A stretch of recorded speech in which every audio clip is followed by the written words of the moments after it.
Welcome East Tennessee Pinball. I'm not actually driving, I'm just sitting here parked.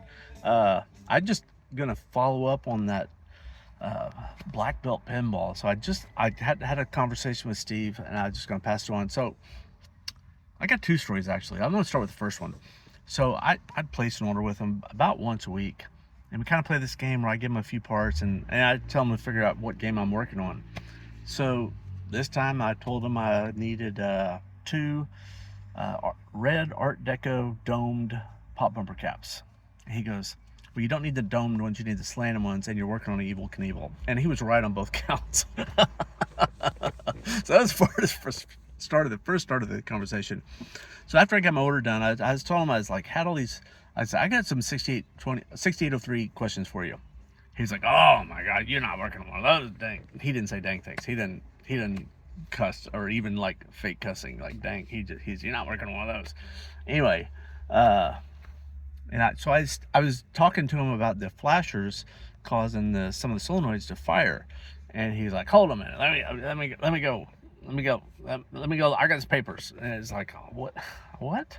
So anyway, he comes back to the phone a few minutes later. He's shuffling through it. So he's digging through all this paperwork, and he found like he didn't call it a service bulletin, but essentially that's what it was. So there was a letter that went out to the operators back in the day, like I guess months after this game was released, describing that the flashers were causing like these phantom flips, or not phantom flips, but phantom, and he didn't use the word phantom, but basically causing the solenoids to kind of chug a little bit.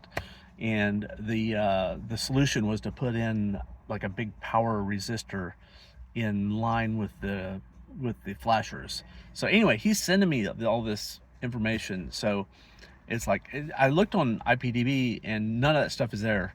So I'm going to try to, when I get a copy of it, I'm going to post it. But anyway, he is a valuable resource. And yeah, I've said this to other people. I'll say it to all y'all. I think he knows more about pinball parts than any person that ever have lived or ever will live. I can't imagine him. I don't think anybody's ever surpassed him, and I don't think anybody ever will. I maybe I'm wrong, but I can't imagine it. Anyway, that's so nothing working on pinballs today. I just thought I'd follow up with, because some of y'all probably just watched the black belt pinball, and maybe you were like, anyway, so that's what it is. And I'll do a little short video once I get the documentation. So anyway, cheers, see you on the next one.